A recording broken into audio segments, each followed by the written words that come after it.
The story begins with the birth of Vela, who is the main protagonist. She mentions that in her first home, she lived with a family of cats in addition to her brothers and her mother. Vela spent the first part of her life in this abandoned house. She mentions that they were happy for a time, but animal control officers raided the house, capturing her mother and her brothers. In a matter of minutes, Vela was alone. She says she never saw her mother again. However, the kitten who managed to save her children decided to adopt Vela and take care of her. We can see how Vela grew healthy over the months, all thanks to Mama Gata, as she called her. Later, we meet Lucas and Olivia, who are animal lovers who go out of their way to visit stray dogs and cats in the neighborhood, feeding them. Although the humans took Vela's family away, she mentions that Lucas was different because he went every day and the cats trusted him. She mentions that she felt the need to run out and play with Lucas and Olivia. They fell in love with Vela at once, so Lucas immediately decided to adopt her. He mentions that his mom would benefit from having a pet because she was a veteran and it would keep her company. It would be a great help for his mom and also an inseparable companion for Lucas. They would play many things. Vela describes how everything was a game to her, like playing with shoes and not shoes, and how could she forget her favorite game, a small piece of cheese. Additionally, Vela would go see the mother cat from time to time, but in the blink of an eye, Vela grew bigger and remained as happy as she was at the beginning. One day, Lucas' mom was walking Vela on the street when the owner of the abandoned house appeared.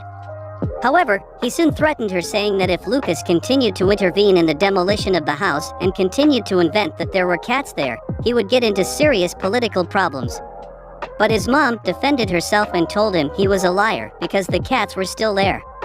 Later, they received a letter from the landlord who would come to check the sink the next day and that dogs were not allowed in the house. So Lucas and his mom had no choice but to hide Vela in the veterans section where Lucas worked. So Vela started barking for Lucas to return, which caused the building's ventilation ducts to be heard with Vela calling out, drawing a lot of attention. Lucas returned with Vela, and Olivia found out about her presence as well. A colleague at the institution discovered Vela as well and decided that it would be a good idea to bring Vela to the group therapy session as a special guest. During the entire session, Vela consoled the veterans when they told their sad stories. They all immediately loved Vela, and she mentioned that she had new friends and how all those veterans also cheered her on. They also came up with creative ways to hide her from the doctor. One day, while on a walk with Lucas and Olivia, they discovered that Vela's old house was being demolished and the cats were in danger. But the property owner continued to insist that there were no cats there, while Olivia recorded everything.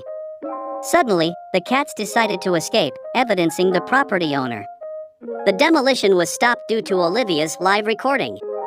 At night, an animal control officer knocked on the door of the house threatening to take Vela away because she was dangerous, as pit bulls were illegal in the city of Denver. However, when the pet is on your property, they can't touch it, but if the pet is seen on the street, they will confiscate it. In an effort to save Vela, Lucas taught her a new game called Go Home so she could get home on her own. In order for him to reach Lucas' house on his own if they ever catch him one day, a daring squirrel mocked Vela from the window, so he chased her down the block. Lucas finally managed to find her after a while, but the animal control was not far away and approached stealthily behind Lucas. He told Vela it was time to play and go home, but Vela wouldn't leave. She couldn't leave Lucas alone because she needed him, so the animal control officer managed to catch her. Lucas asked them to let him take his dog to the cage himself. After that, Vela went to the city pound, mentioning that she wasn't the only sad pet there. She also commented that she did everything she could to get Lucas back, but no game she played brought him back. The next morning, Lucas came back for her, managing to pay the fine before taking her to the vet. He gave them a strict warning about what would happen to Vela if they caught her again. If they found her again on the street with Lucas, they would have to sacrifice her without another option.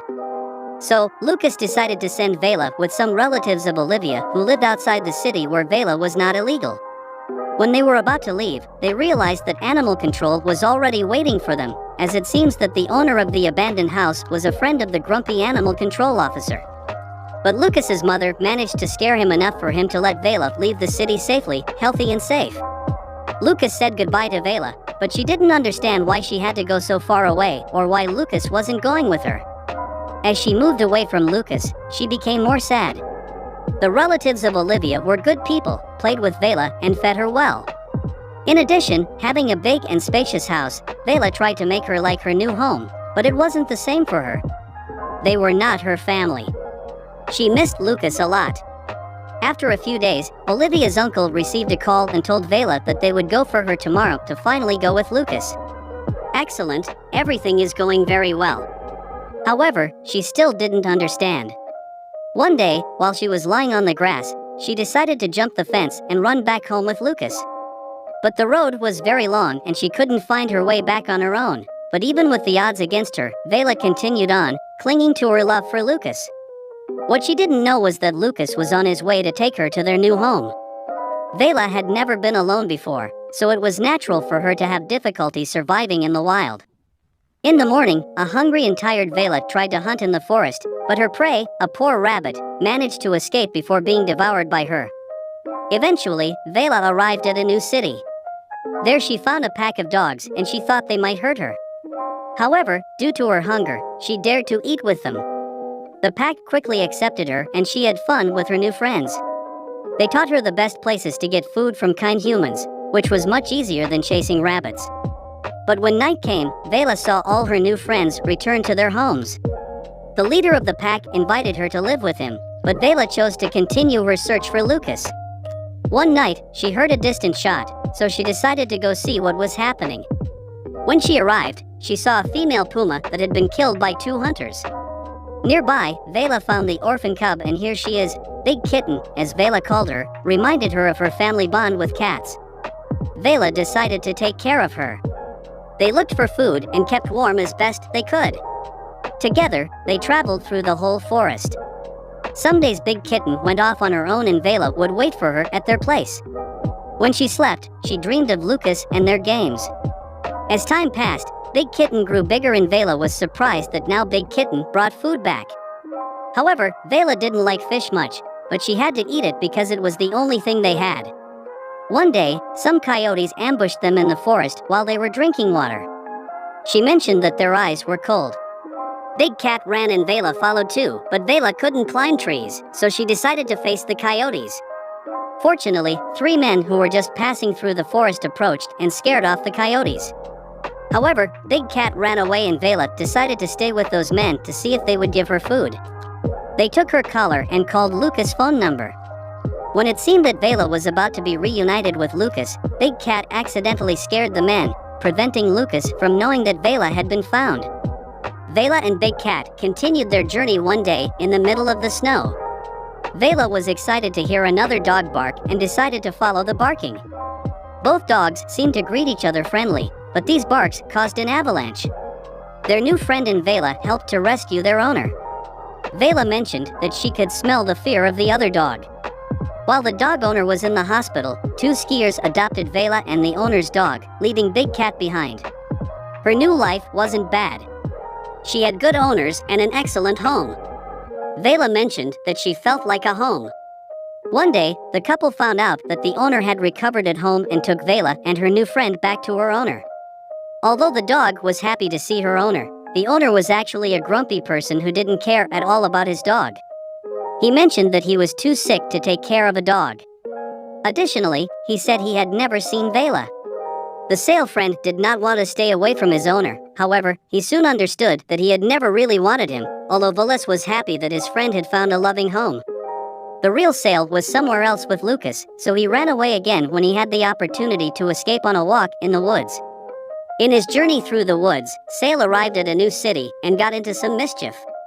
Then he was adopted by a vagabond. Although he saw his tag, he decided to adopt him by force. His name was Axel and always had him on a leash because of the tenderness that Sale caused. Axel had more donations from people on the street. It seemed that he really loved Sale and was afraid of losing him, so he always kept him tied up. But in the end, Alex did something reprehensible by tying Sale to his body and later dying. Sale couldn't escape. She became too weak. She was thirsty. She was so close to water but couldn't reach it, and she was also hungry.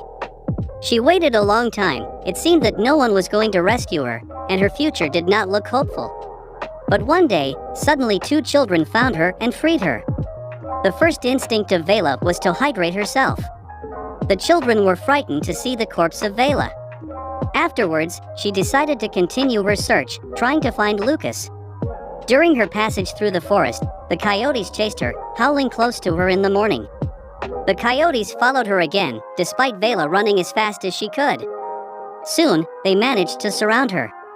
The coyotes seemed hungry, but Vela was very brave, so she decided to attack first. However, there was no way to beat so many enemies. When it seemed that all hope had been lost, suddenly, there was a little help from the fight. This little mysterious one was the big kitten. She was no longer as small as Vela remembered. She was an adult puma. Both were happy to see each other again. The big cat found her. Still there was hope that she would find me. Lucas. Vela was so excited to introduce Lucas to his new family and dreamed of their new life together. Unfortunately, the big cat knew she couldn't go back with Vela, and Vela knew she belonged to Lucas. Although it was a difficult choice, they separated one last time at the edge of the forest, knowing it would be the last time they would see each other. Vela stumbled upon a busy road and tried to cross it as expected, but Vela caused a car accident. Somehow she survived, but just when she thought she would make it to the other side of the road, she was hit by a car. Vela was suffering but knew she was close to Lucas and couldn't stop, so she kept limping on her way back home with her broken leg. Finally, after 2 long years, she was back in front of Lucas's house, but as she entered the house, it turned out it was no longer Lucas's house. The lady who lived there immediately called animal control, saying on the phone that a stray dog had entered her house. Vela was so tired she fell asleep inside the house. However, a meow woke her up. She immediately recognized and mentioned that she was now smaller. Suddenly, the animal control officer who always wanted to take her away appeared, but Vela was smart, so she escaped through the window and said goodbye to Mom Cat. She only had one place left to look for: Lucas, the Veterans Association. When she arrived, she noticed that some things had changed, as there were now dogs there and they were no longer prohibited, but that didn't mean that people had forgotten about Vela. In fact, her old friends were all excited to see her again. Finally, after a long time, she found Lucas. He hadn't forgotten about her either, and their happy reunion was interrupted by a squad of police cars in front of the Veterans Association. The animal control officer had called almost all the city police to take away Vela. None of the veterans were willing to let Vela be arrested, caged, and sacrificed. Just when it seemed that all hope was lost, Vela was saved by a technicality, because although the city of Denver did not allow pit bulls, the Veterans Association was federal property and not part of the city of Denver. So the police chief decided to help them and let them go home with Vela, not without scolding the annoying animal.